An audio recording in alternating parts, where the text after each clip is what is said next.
Dr. Felder on Line One podcast. I'm your host and creator, Miranda Felder, also known as Dr. Felder. Today we're discussing mental health and clinicians in mental health. So I'm a big believer in not telling other people's stories, so I will allow my guests to introduce themselves. So I'll start on the left first. Introduce yourself and tell people, like, what you're doing and why you're here. Okay. My name is Campy Isom. I'm a licensed mental health therapist, and I've been doing this full time, I will say since 2021, full time. Okay. And before that, I had an education background. I was a teacher, Mm-hmm. actually pre K. So I will say the work that I'm doing now, I mean, I use some of those same skills that I used when I was a teacher. Okay, Yes. cool. And then on my right, Hi, my name is Janice Lindsay. I am a licensed marriage and family therapist. I've been doing this since I would say because when I interned, I basically started in 2015, but full time where I work now, it's been for the past year and a half. But I've okay. been doing this for like we're in 2025 now, so like 10 years. Yeah, yeah. Yeah. So right now, I would say that I specialize in depression, anxiety, do a lot of CBT work, but I work with families, couples, kids, individuals, Okay. all along the spectrum. So just because we're already on the side, so tell Mhm. me, like, why did you want to get into the mental health field? Like, what made you want to do it? Like, why did you say this is what I wanted to do with my life? Because it's I, not easy. no, it's not. I would say honestly, when I was in high school, all my friends would come to me for advice, Okay. and they always tell me like, "I see you either being a therapist or something in fashion," and I was just like, "All right, cool." And then I would never forget in undergrad, I took a marriage and family course, Mm. and I was just like, "Oh, I want to do this," and I Okay. just feel like a lot of times, especially for me, I have a Caribbean background. Mm. And talking about your business, it's very taboo. So Yeah. like what I'm doing right now is just like very far fetched, but I feel like I wanted to be the person that I always needed when I was growing up, like being Mm. able to have people to come in and talk to, Mhm. share their stories, be heard, and not have everything swept under the rug. So that was kind of my push. Okay, we're gonna get back to that. 'Cause I got a couple things I want to break down there, so we're gonna get back to you. All right. And then Campy, like, me and you met each other in a professional setting in the school system. Yes. And I was there when I think you was like getting your license and like all of those things. So tell us why it was so important for you to enter this field. hmm I will say, even while I was in education, working with early childhood students, I will say that even at that age, I noticed some areas in their lives Yeah. that might be a problem. Then, of course, as a teacher, you're limited. So I wanted to, do some more work further with youth. So I went back and got my master's in clinical mental health counseling. Yeah. So, Okay. yeah, and like I said, I was in DC then when I started teaching, and like just seeing at such a young age the impact of some of the Mm. family units and where some of these students were coming from. You can see the behaviors Yeah. even earlier, and of course, we don't diagnose mental health things at that young of an age, but just seeing the it's just working in the school, and we had like their older siblings and different things, so you can kind of see where it was Right. going. Right. So Since you both obviously like in the mental health field, what are some of the things that you think specifically African Americans are struggling with when it comes to like mental health services? Like from your own experiences, like what is some of like the things that prevent us from seeking services? Whoever. Okay.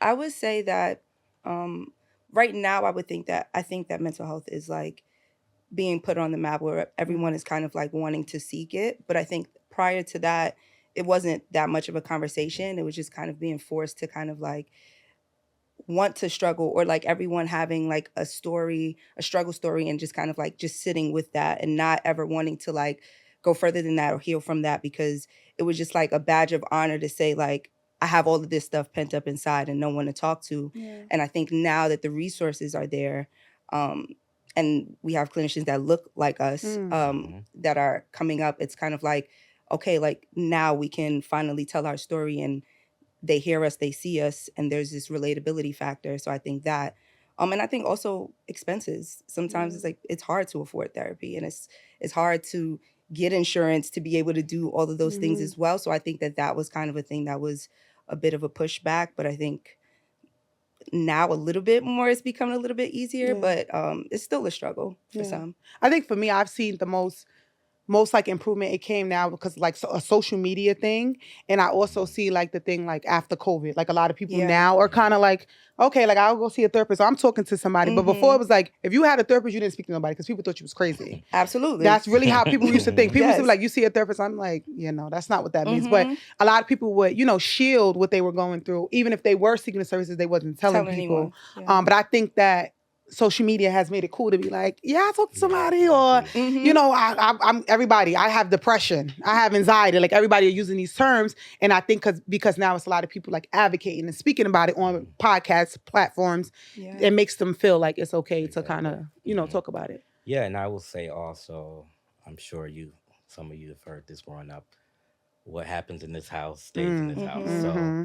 you don't go tell your business Right. to people. So, and like I think both of you all are saying, especially with celebrities also discussing their mental health Right. journeys Mhm. and Right. depression. And I think that gave a lot of people courage to say, okay, I see them doing it Yeah. and they're out in this public and in this limelight. So maybe I can do this myself. Yeah. Yeah, I agree.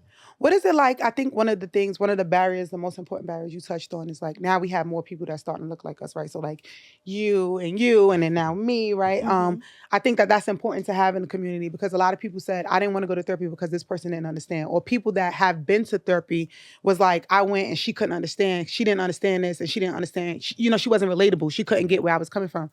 Um, what is your experience being like a Black clinician in this field?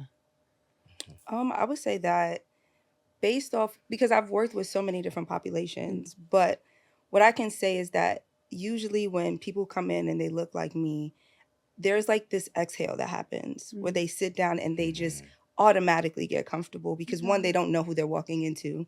Or especially during COVID, it was kind of like this screen. So they don't know when they click that button who's on the other side of the screen. And there's just this automatic, like, I can be myself. There's not parts of me that I like have to hide because automatically when I see you, I think that you'll get it. Yeah. So I think that for me, I always say that my biggest thing is relatability. Like, I love the fact that my clients are like, okay, I feel very comfortable. Working with other populations, it's not as difficult as I thought it would be. I think for them, sometimes it may like be difficult for them because they don't want to come in and feel like they like, why am I coming in and having issues? Like you have a whole bunch of issues and I have to like reframe it like this is about you and not about me and make sure there's that comfort. But I would say for me, when clients that look like me come in, it's just this automatic like, okay, we see each other and now we can start this journey. Yeah. Hmm. And I will say the same thing. And I'm thinking about my when we worked together in high school. I came from DC, but I'm born and raised in Michigan. So kind of like a small country town, one high school, two junior highs, and just thinking about my experience of even coming from DC, working in elementary school and middle school, and coming to work in a high school, an alternative high school Yeah. at Oh that. God, it was And tough. right, and my first time living in like a big like urban area like this, so and I thought about relatability, like how am I going to relate to these kids? Because some of the populations, we had a lot of kids from lower social economic areas Yeah. and different things. So I was like, how am I going to fit in? But what I came to the conclusion is they're looking for real, right? People are looking for real, authentic people, and just talking to people and just relating this to my counseling experience. I don't try to act like I know their story or where Right. they come from because some of us do have different backgrounds, and starting off, my background was I had mostly black men of color, Hispanic, Latinos, and of course black men. And so I branched out into another company and I started getting other clients. And I will say, and like the other guest said, when you click that link and you don't know who you're getting, then on the other end, I had some people who came like 2 sessions and called the office and like I won't be back. So Wow. I've had several other experiences too. Like, and just yes, we are all Black, but there's different backgrounds even within that. Right, But right. the relatability and just it seemed like it's easier. Mm. I For me, in my experience too, just when you see somebody on the other end that looks like you. Yeah. Do you think that just because I was gonna jump into like maybe like a bad experience? Do you think like sometimes patients don't come back because it's like it's a Black therapist? Have you ever experienced that, or Well, think you experienced it? actually, I really don't know because I Yeah, mean they really didn't give a they didn't say. explanation, but I mean some of the clients were from upstate and some of the rural areas, so maybe they're used to their Yeah. doctors and their professional Right. people looking like them, Hmm. and I mean I didn't fault them for that. Right. Right. Because I do believe, like, I'm a big believer in that there's a perfect therapist for you. Like, everybody has Hmm. their own preference and what they need, and what I give may not be good for Exactly. you, and I'm Hmm. okay with that. You Hmm. know what I mean? Despite my race, Yeah. gender, and all of that things. Like, if you feel like as a therapist, I'm just not a therapist giving you what you need, then I'm okay with Hmm. like you going to seek what you need. You know what I Absolutely. Yeah. mean? Yeah. Yeah. I get that. Yeah. Have you ever had like a bad experience? Yes. You don't have to say like No, no, names no, or no, nothing, but no. For obviously, sure. Like, no, I have. And I think, like you said, I'm very big on getting you what you need. Yeah. And this is just, it doesn't even have to, it's personal too. Like in life, like you're not everybody's cup of tea. And it's like you're Mhm. supposed to be in the Hmm. space you're supposed to be in. And I would hate for a person to come into my office and feel like they have to stay Yeah. just because like they signed up or they don't want to make me feel bad Yeah. Right. because it's not about me. I don't necessarily know if it was because I'm a Black clinician, but I definitely can say that I knew at one point, especially when I was interning, my age played a very big part Mhm. because Mhm. I did have a lot of older clients come in and they're like, what could you possibly tell me Yeah. Right. at my big age? And you're younger than me and you probably haven't experienced life. Right. And I tell people, like, sometimes it's not about experiences. Like, we learn, like we went to school and to get certain things, and then of course there are parts of life that we've experienced, but that doesn't mean that we can't help just because we haven't experienced specific things. And I tell people that all the time, like, you go to a doctor, they had to learn. You have a teacher that was taught, like that. All of that happens. We start at a starting point, and you just have to trust that, like, we're here for a reason, and we got our degree, we got our certificates, a certification, so we know like things as well. Yeah. Yeah. So yeah. Yeah. I think that's important too because people go to regular medical doctors. Hmm. If I walk in there and you tell me like, listen, you are dehydrated, you need to drink more water, I'm gonna listen to you. Hmm. But it's like when a psychologist tells you like, maybe you're like experiencing some symptoms of anxiety or depression. No, that's not what's happening. It's like why they're expert and I'm not. Like we're the same. Like we have the Mhm. same. Mhm. We both went to school and did what we needed to do. So why is it that you can trust, one set of doctors or experts, but you can't trust us? So I think that's where it comes in. And also, and me and you spoke a little bit about this during our Mhm. meeting, but like I think that although social media has influenced people in a positive way to kind of like seek mental health and stuff like that, Mhm. I also think it's a little offensive sometimes for me as like a clinician because I think that I see often you see these people up there that are giving advice about like mental health and this sense, and I'm just like, where have you been trained at to know that? Or Oh, you know what I mean? absolutely. It's like people are throwing things out there, and like I said too, I hear all the time people favorite lines, favorite words. Depression, anxiety, narcissist. Have no idea. Literally. No idea. Yeah. Uh-huh. Or like I'll have people talking to me and they're like, I think I have like ADHD. And I'm like, well, what does that entail? Like, do you know like what are some of the symptoms? And they can't, I can't concentrate. Well, that's not the only symptom of ADHD. Like I think those things, but I think like, social media for me sometimes it's offensive to see people out there giving people advice and talking about these topics. And I'll see people repost. Yes, they're talking this and this. And I'm just like, No, really. Yeah. But I also think, right, like the same way that I was just like happy that mental health was getting the push that it needed, right. it's just like the messengers were like, it's like, okay, I get it. But I think also what ended up happening is growing up, there was no words for this, right? Like we were not using depression, anxiety, trauma. That wasn't anything. And now it's just being utilized as anything. It's like, okay, you woke up and you felt sad. Yeah. That does not mean you Yeah. have depression. You had a bad day. Yeah. Right? And it's not to minimize people's experiences, but it's Mhm. also, it takes a lot more to diagnose you with that. And I think that even with the point that you made about physicians and then like coming in with like clinicians, I think people have this trust in like their physical, like, okay, you're telling me something about my physical body. I trust that. But when you're telling me that there are things mentally that is happening, there are more resistant to it, which is why therapy is like, when people come in, it's like, you applaud them because it's like, that means you're ready to like talk and do all those things, even though they still may be resistant, because it takes a lot to be like, all right, I'm about to like really focus on what's going on in my mind and what I'm dealing with. So I think social media was a gift and a curse for that. I'm happy that there is a lot going on out there, but I just feel like there's a lot of like information that's not valid. Yeah. And like, like African Americans specifically, the 3 things we suffer the most from is PTSD, anxiety, and depression. Like those are the top 3 things. And like you stated before, it wasn't like, I remember like, growing up in an African American household, and it was just like, what are you sad about? Life is good. You got food on the table. You got clothes on your back. I don't understand. You're so blessed. Like, what are you so upset? And it's just like, well, maybe I'm sad because I can't make friends. Or maybe I'm sad because, dad is not in the home. Like, all of those things play a part. And I think that before, like you stated, trauma wasn't a thing that we looked at holistically. It was just like, your basic needs are being met. Yeah. So what is how are you sad? Like, what kind of anxiety are you experiencing? Yeah.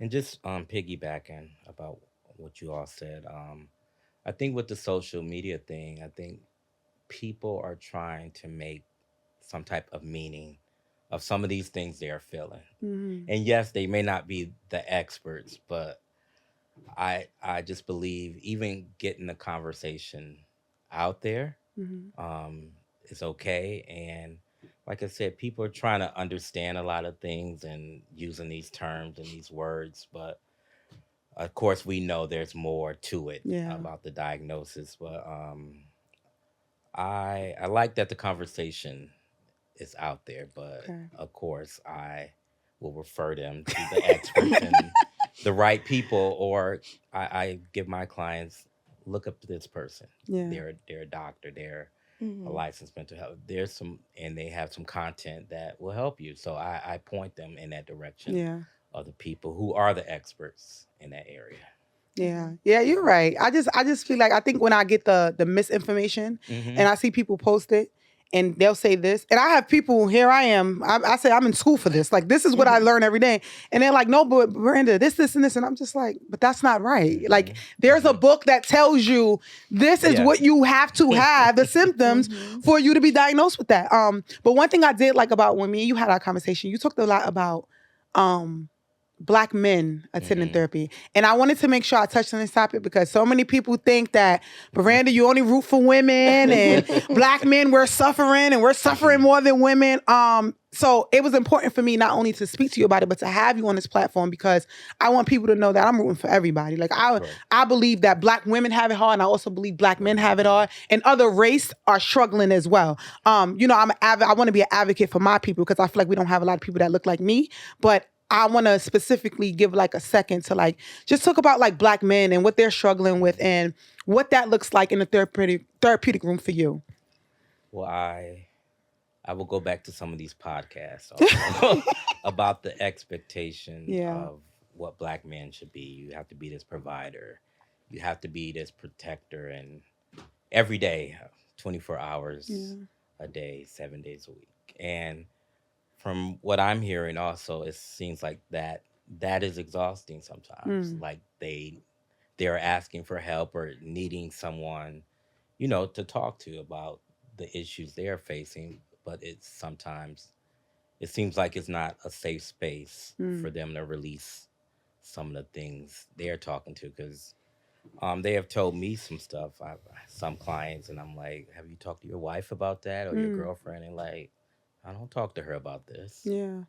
And that was alarming to me because, you've been living with this person, sleeping with this person, and raising children with this person, and you don't talk to them in that way. But I guess a lot of them are saying just having that safe space to talk to, and a safe space to land too, and not always looking for answers, but just a way to vent and get out their story. because men are known to be like the strong, they got to be strong, right? You are the Mhm. head of the family. You got to take care of family. And it's been that way forever. Yeah. Like that's just the way things been. Mhm. Do you think that more men are comfortable now seeking therapy, or are they still like resistant because of that stigma that they, you're strong, you can't go seek therapy? Or you think they're more open? I mean, from what I'm seeing, I say that they're more open. Okay. Like I even know of someone I used to work with, and him and his boys, they were all like football players in college, and he was telling me they have like a group chat, and each of them take a turn, like putting in a check-in question Yeah. in their group chat, and Wow. they're 20 something years old. So Mm. I was like, wow. Right. So I think men are more open now. Like I said, I spoke earlier about seeing some of the rappers and different celebrities talk Yeah. about therapy, and I think that has, you know, made it more open also. Mm. Yeah. Just because we're on the topic of talking about like men and women, and having a safe space, because I don't want people to kill me in these comments because they say I'm only an advocate for women. But how is it that, I think for me, I try to understand like how is it to have that balance with mental health, right? Because the fact of the matter are we are living in a time where like men and women are raising children together. Mm-hmm. Everybody is going through something. This is what I have to check people with. Like, you're not the only person going through something. Everybody is feeling something. So I think like if you're in a relationship, how do you find that balance? Like, do you think that like they should have couples therapy, separate therapy? Like, what do you think is best for like maybe like a couple who's struggling with mental health?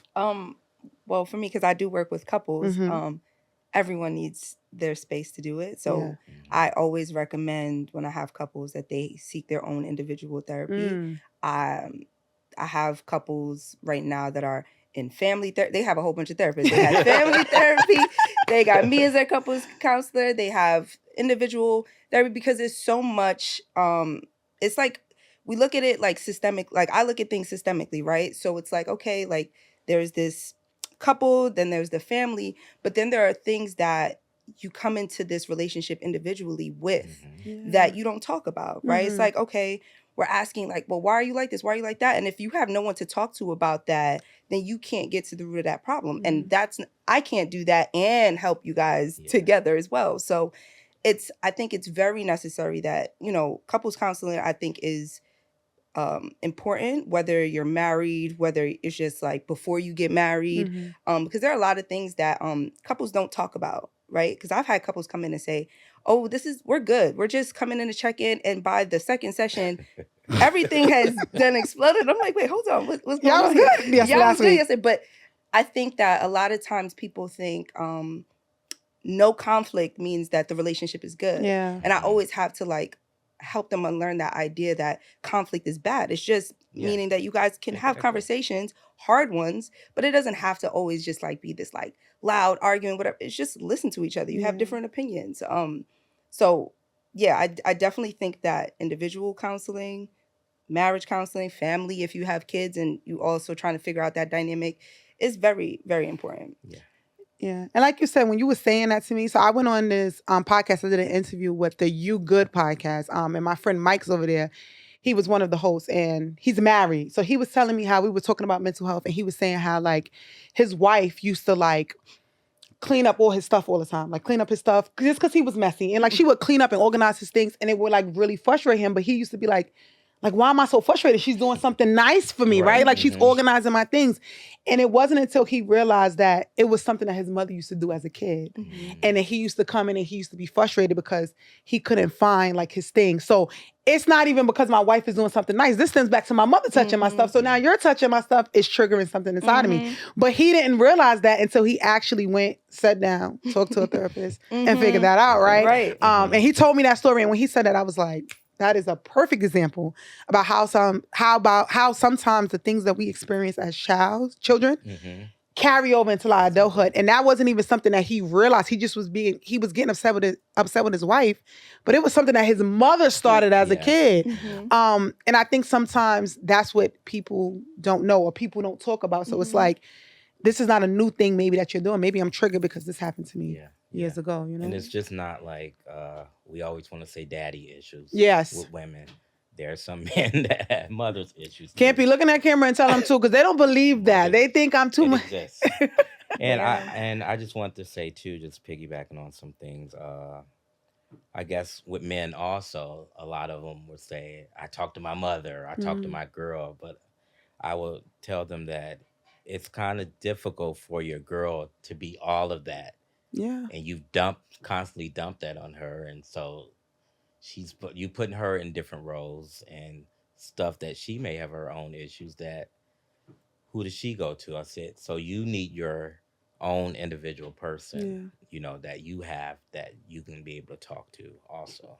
And I also want to say that us three, like the people in our life, we're not your therapist neither. Yeah. Like I want people to understand it because listen, I've had people like, can you just give me therapy or you could talk to me about it? And I've had people like, you could just diagnose my kids because I don't want to do that. Yeah. Like I want to be one role in your life. Like I want to be your friend, your partner, your daughter. I don't want to do mental health. I don't know if you guys feel like that, but I do not want to do mental health with my friends. I don't. No, absolutely. It's a very hard, like, it's a very hard boundary, and like it's such a great area because at sometimes, because like what we do, there's just Mhm. like this innate thing of like always having the right thing that we say. Like we Mhm. always end up like giving the advice, even if that's not something that we want to Yeah. do, like just Right. in the midst of conversation. And I always tell my friends, like, if they come to me, like, it's like, hey, who do you want? Right? Like, what, like, do you want Journey's the friend or you want the therapist? Because honestly, truly, sometimes you'll hear something totally different, Yeah. right? Because as your friend, I'm going to tell you, like, yeah, absolutely not. But as a therapist, I'm asking you questions to help you get to that point yourself. I'm not telling you what to do. Yeah. Mhm. So I think that it can be very hard, but you're right. Like you want to just be able to take the hat off after you done seen a bunch of people all day and you talking to your friends. You just want to talk to your Yeah. friends. Even if Yes. we're all like sharing things and want advice, you want it to just feel like cool, not like, oh, I know I'm going to get a call because I'm a therapist. So they're going to call me to be like, hey, I need you for this. Oh, I'm the expert. No. Yeah, Yeah. for sure. Absolutely not. Like, Mhm. Mhm. what about you, Campy? Do you experience that where people want you to be a therapist? I have, and I had to learn to take that hat off myself because sometimes I had to learn just to listen, Yeah. right, and not just or say, do you want suggestions? You want my advice, or you Mm-hmm. just want somebody to listen to? Because it can be exhausting, Yeah. being in that role all day. And so, I would say me myself, yeah, I've have experienced that, but I have to learn to take that hat off. Yeah. Like even just period when I slam that laptop shut, Mm-hmm. I'm not the therapist anymore. I'm campy. So Yeah. Mm. I don't know if you guys find it this way, but sometimes though for me, I can say when I'm like having conversations and I'm sitting there listening, it's like a million things. It's bad. It's so bad, Mhm. but it is a habit. And I'll just be sitting there like, yeah, this person has depression. Mhm. I try not to, Mhm. but like sometimes when people are talking to me, I'm just like, yeah, you're showing signs of anxiety. Like I'm saying this in my head. I won't say it out loud to them. Because like I said, for me, where I am in my career, I just don't want to be. I don't want to be sometimes like Miranda the therapist or Yeah. Miranda the psychologist. I just want to be like, that's my friend. Like it doesn't Yeah. like, I'm talking and kicking it with my friend. What is it like being the clinician in your family? We're gonna get a little personal here. To What is be it like? honest, I would say it's the hardest thing Mm, because I'm the person that they all come to. Yeah. Like literally. I find myself in situations where I don't necessarily want to be in. I'm the person that they tell someone like, "Oh, just call Janice." Like she got and it's like, "Oh, okay. That's hard." But I think the funniest thing is like I said before, it's so taboo within the African American culture, within the Caribbean culture. So like now that everybody's on board because like they have someone to talk to and it's like it's me, Mhm. it doesn't matter. They're calling all day, every day. They're sending messages. They're trying to set up meetings themselves. It's difficult because a part of me like I want them to get the help that they need, but just not from me. Right? Like Mhm. I can refer you to all the people in the world, but I think sometimes it's hard for me because I have to step outside of like how I know you and everything I know about you and all of that to now be the professional. It's like, but I can say it's difficult and more so probably with my immediate family, right? Because Mm. like you watch your parents like go through so much and you know that there's trauma there. They won't call it that, but you know it's that. So when they're like coming to you now for advice, like it feels good to know that I can like help, but also it's just like find somebody else to do it. Find somebody else to do it. But yeah, it's difficult. Okay.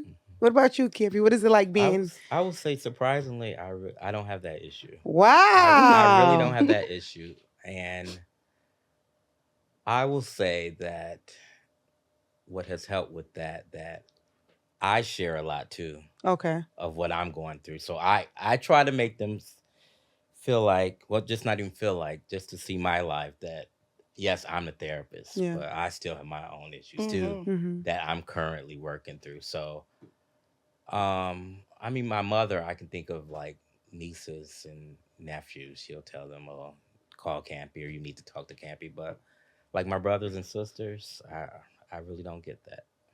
My sister cracks on me. She's like, since you got your degrees and you think you know everything, I just be like, I don't think I know everything.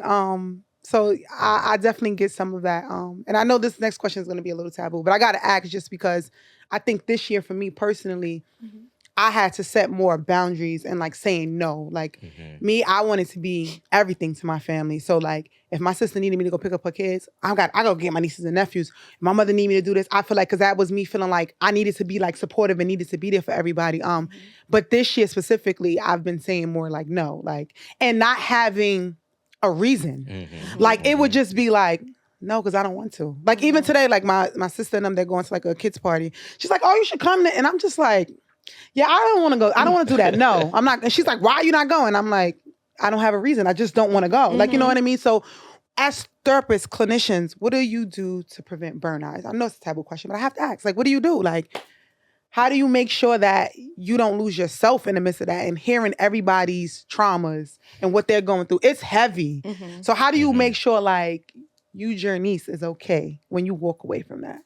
So, I mean, I do a lot for like myself. So Okay. like I go to the gym a lot. Heavy. And I do a lot of like solo things. Like I don't wait for people to do anything. Like if there's something that I want to Wow. do, I'm gonna do it. I've been to concerts by myself. I've been to restaurants by myself. I've done a lot by myself. So if I know that like, especially if I'm having like back-to-back hard weeks, I'm like, okay, I need to look at this calendar. When can I fit something in for myself truly? Because if I don't, then I'm not giving them like the best version of me. So even though like I'm making sure that I'm good, I'm also thinking about me as a clinician. If I'm at my lowest, how do I walk in and sit down with these people and then tell them all of this stuff, and I'm not taking any of that, right? Like I'm not doing anything for myself, but I'm telling them self-care. Make sure that you do this for yourself. And I'm like not doing anything for myself. So I also have to make sure that I'm doing everything that I need to do for me so I can be the best clinician that I can be every day when I walk in there. I would say the same thing. I have the gym, and I do like attend church. So my spirituality, that really helps. Some things I do outside of therapy, I'm really into like genealogy. So I've been doing a lot of things where I've taken these DNA tests and found family and connect with them, and been calling and talking and planning like family reunion. So Oh, that sounds nice. different things. Yeah. But I can say also in a way too, I struggle because working in the school, and that was almost 15 years. Then start working from home full time, and being a homebody already, so it was difficult, and still difficult to get up and get outside, right? Kid, we got to change that because I don't see you outside ever. It's been years since we've seen each And other. that's before why, today. I mean, the gym is in my neighborhood, but I mean, and especially when it's warmer too, I feel like doing more concerts and outdoor stuff. But I'm working on that. Yeah. I am currently working on that. And what I do is, because I also have a therapist myself. Nice. And one thing I do is I kind of make a calendar for the month and pencil in different events. And some I make it to, some I don't. But just to have something to strive for. Wow. Yeah. That's important. Yeah. I think for me, saying no more has helped me. I try to do that. I try to do one thing a week. for Mm. myself. Mhm. Whether it's buy something I wanted, whether it's just like, and don't get me wrong, I love being social, and people see me, they're like, you're social, you're outside. But there's days I swear to you guys, I'll sit and see my phone ring and I don't answer on purpose. Just because today I can't. Like I Mhm. can't today. So I try to have like me days. Like I've been watching a lot of like movies and stuff. I'm currently watching New Amsterdam, and it's a psychologist on New Amsterdam, and I'm so intrigued by what he has going on and how he helped these people. So, I have my own shows and things like that. So I definitely think, even though it's taboo when we say self-care, I think Yeah. you have to find a self-care that just works for you. Absolutely. Yeah. You know. I agree. What do you say to people who say therapy doesn't work? It's not effective. It's BS. I don't need it. The thing about it is I give space for that, right? Because I also know that even though I know for a fact that therapy can be helpful, I can understand how some people can view it that way. Some people have had horrible therapy experiences. And it's very hard for them to step back in there. Or they hear stories and they just or they know people that go to therapy and they see the same person every day and they're like, I don't see a change. So what is it gonna be different for me? But for those people I say, like, give it a chance. But I also know it's only when you're ready, right? Yeah. Like you can't force anyone to do anything. So when people have that mindset, sometimes you just have to let them. When they get there, they get there. And if they don't, also like that's fine because you also have to know that everyone's life is their own. And whatever they choose to do and however they choose to navigate it, more power to them. Yeah. And if they are able to utilize therapy along the way, I know that it'll be beneficial, but also even if they don't, life can still be good for them. Yeah. So I think I just give them space to feel that whatever feeling you feel about it, you can feel about it. But if you experience it, you can see that it can be definitely, beneficial. And you also, like you said before, you have to find the right one for you. Yeah. Every therapist is not like I've had a couple therapists myself. And the one that I have now works for me. I had to go through a couple because I was just like, this is not my cup of tea. So sometimes you just have to go through the process as well. Well, you're going to have to rub off me a little bit because people be like, therapy don't work. I'd be like, that's not true. I'd be like, you got to give it a chance. I be trying to convince people. What about you, I will Kimberly? say the same thing. It's about timing. Yeah. Sometimes some people just not ready, but I believe there are things in their life that can be therapeutic. That's not therapy. So I'm with you when I hear people, oh, the barbershop, that's my therapy. I'm like, no, that's therapeutic. That's not therapy. Right. So there are like podcasts like this one. That's there's self-help books. So there's different things that can be done other than therapy until that person is ready. So I will suggest other things, and I will question why they're not ready. And of course you can't force anybody into it. I will say I had a lot of wives and girlfriends who want to sign up their boyfriends and husbands for it, and I'm like, You can. if they don't want to come, I don't want them really. Yeah. Right. I want them to make a decision that they need this for themselves. So. And why do you think therapy has worked? Like, why does therapy work?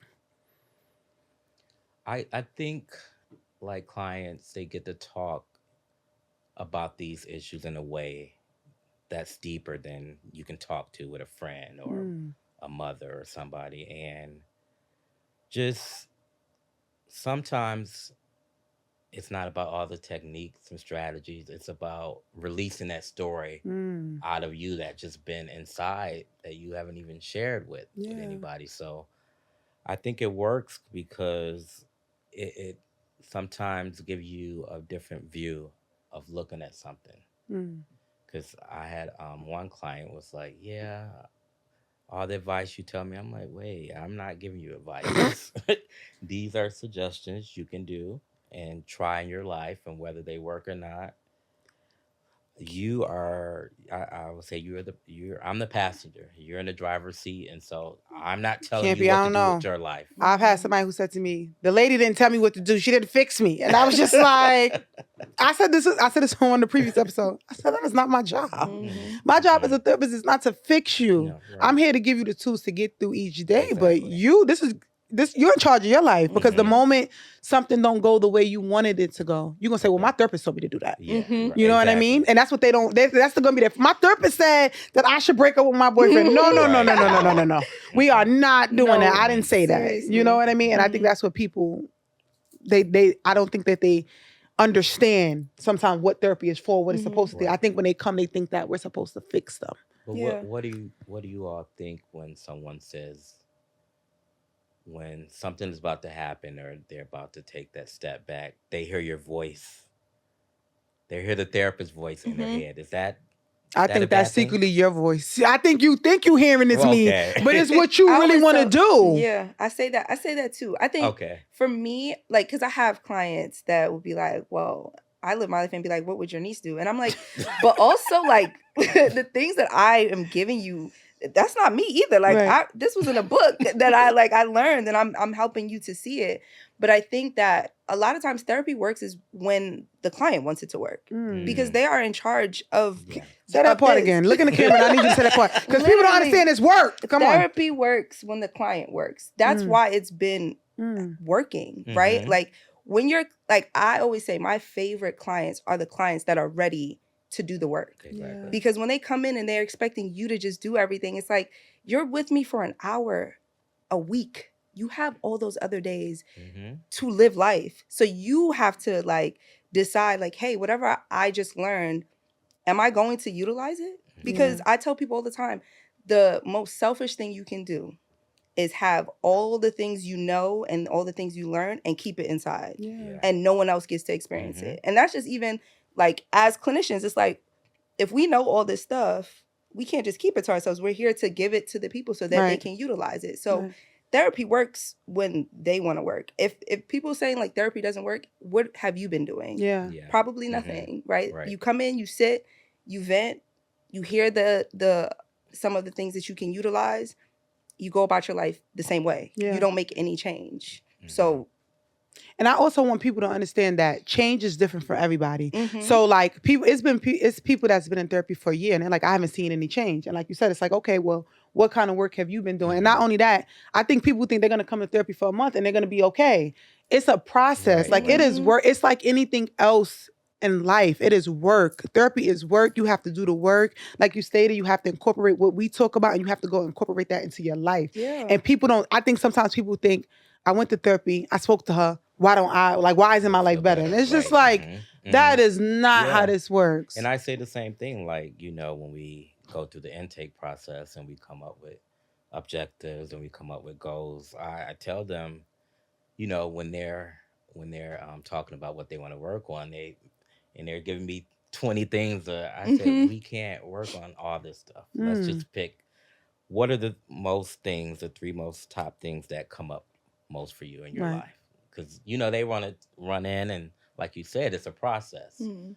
Everything's not gonna be fixed, and it's like sometimes too, once you start working on and healing one thing, another thing you Yeah. never thought about it, you need Mhm. healing, and it comes forth. So I'm like, you have to take your time, and it's a process. And of course, some people want to rush and want to leave out feeling better. And I'm like, sometimes you're gonna feel better when you leave here, and sometimes you're gonna feel not so good, right? You might feel worse. Right, I'm because not gonna all lie this to you. stuff is coming up that Mhm. you haven't talked about in this way. And so don't worry about the feeling of it. Just be glad that you're getting it out. No, for real. I always say too, like, this is my first time meeting you, right? Mhm. Like you have a story or habits and things that you've been doing all your there are things that you have to unlearn. There's no way Mhm. that you can come in and unlearn 10 years of things that you've been doing Yes, and think that's that true. that's how it's going to be. It's going to take time. And also, habits are very hard to break. So when you're coming in with a list of things you want to change, most of them are rooted in routine and habit. There are Mhm. things that you do every day that Yeah. kind of push why you are in this space. So Right. until you're ready to be like, I'm ready to break that and do that differently, Mhm. it might not be that way. So I always say like therapy is not like a 2 week, 2 month thing. It's Mhm. like you got to be ready to really like put in time Yeah. for Right. yourself. Yeah. Yeah. Yeah, and with that also, I always say it's not a one size fits all either. Yeah. That's why everyone has their different plan on what we're gonna do. And I can do this with one client, but it may not work with Work for another another, client, right? depending on their life experience, where they come from, their habits, their patterns. So it depends also. Mm-hmm. Okay. What kind of advice would you give to somebody who's maybe like at home right now watching, contemplating, going to therapy, thinking about it, unsure about it? What kind of advice would you give to those people? Honestly, I would say, if you're thinking about it, that means that like this is something that you probably want and need. Um, and I always tell people to start small. Just start looking up therapists. Just Hmm. start going through. Start making like just the small emails to have little consultations. Um, Start there because it's not easy to just say like, all right, I'm gonna book the session and like go. Sometimes you have to like sit with yourself and go through the options. I would say start there. And if you're thinking about it, a part of you is ready. So trust that part of you that's ready and like go for it. Mm-hmm. And then when you get there, give yourself the chance to experience it, right? Like know that it might not be perfect at first. Mm. Don't have any expectations. Don't expect anything right Right. away. Kind of like leave that to the side and just experience it and let it flow. Yeah. Hmm. I will say that you don't have to wait till your life is just crazy to start therapy. There's just some issues or different things that a person probably just haven't dealt with, and they know that it comes up, and it can be a habit or a pattern that exists in their lives, and they find themselves unable to get through that. So I would say, don't it doesn't your life don't have to be horrible or terrible to come to Right. therapy. There's other goals and different things we can work on. If it's a career change or a transition from single, you're in a relationship, or you're moving or something. There's different issues Right. for therapy. It doesn't have to be all anxiety and Right. depression and Mm-hmm. bipolar and all these Right. different other Mm-hmm. It's a things. space for everybody. Yeah, Yep. it's a Yeah. space, and that it takes time. Just you got to be patient. Mm. I see a lot of people lack that patience, Yeah. and that change of when things are changing, it's uncomfortable. Yeah. It's uncomfortable. And I think it's people at home, which is one of the reasons why I wanted to start the podcast. I think it's people at home and people living their day to day lives and not showing, and they're suffering. You know what I mean? Hmm. Mm-hmm. Suffering in silence. They're suffering in their rooms by themselves, or they're suffering, with their partners, with their parents, with their children. And for Hmm. those people who are suffering, I'm rooting for you. I hope that you get whatever kind of therapy, whatever Absolutely. Yeah, kind of definitely. services you feel like you need that's going to help you to be able to navigate better through life. I hope you find that. Whether it's therapy, and it's different kinds of therapy. I've seen like music therapy. I've seen, like you said, Hmm. CBT, Mm-hmm. psychodynamic. It's so many Yeah. different techniques. I just want you to find whichever What one works works for for you? you. Right. During this segment of our show, we have something called Dear Younger Self that I make all my guests do. So the Dear Younger Self part of my segment is where you basically think of something or anything that you would want your younger self to know that you now know as a growing clinician, as a growing woman, growing clinician, growing man, black male, things that you would want to tell your younger self. It's not easy being clinicians. It's not easy serving other people, taking on other people's lives and hearing their Hmm. stories every day. And keep in mind, we go through our own things. So Mm-hmm. that's not easy. Like, when we have bad days or we may not be feeling it, to kind of like listen to somebody else. This job is not an easy job, but it is very rewarding. Mm-hmm. So I want you to, just speak to your younger self and things that you now know after like reflecting on your journey that you would want your younger self to know. And anybody can go first. There you go. Yeah, you can go ahead. All right, Campy. I will say it's just okay to not be like everybody else, Mm, right? Especially when I think of my own story of coming from a small town, and I'm a middle child. I'm a loner, spent a lot of time by myself, and just didn't know who I was, at that point. So I would just say, just follow that beat to your own drum. You don't have to be like everyone else, and everyone's who you encounter, everyone has their own story, and just you never know what you may gain from, just even by interacting with somebody who's different from you. mm. Stuff. What about your dear younger self? Um, I would probably say it's okay to ask for help. I Mm, think that there's always just been this idea of like figuring it out on your own. And I think that as a clinician, people are afraid to ask for help, which is why there's so much resistance in this space, because people are like I don't know how to. And I think that once I started to learn to ask for help when needed, things got better and I got more done, and I was able to get what I wanted out of life because I was able to know that I can't do everything on my own. And like you said, struggling in silence, it's not fun. So like doing that, knowing that you can ask for help and kind of lighten the load, that's something that was necessary, and I'm happy that I kind of done. So I would just tell my younger self, like, it's okay to ask for help because I did it and it worked. Well, I want to thank you both for coming. When I thought about, this episode and talking about mental health and clinicians, you guys are like the first two people that popped in my head. I was just like, I gotta get next to them. So I really appreciate you guys coming on and like educating people and just being like a supporter of me. Like I tell people all the time, if there was no guest, there would be no Dr. Felder on line one. So I'm happy that you guys was willing to come and share your story with me and, tell my audience. I appreciate you guys for coming. Thank you. Amazing. And thanks for having us. thank you. And thank you guys for continuing to watch. Make sure you like, subscribe, and turn your notifications on so you do not miss us. And that's it. We're out. Right. How did we do, Wolf? Great. How did we do on time? Great. You better.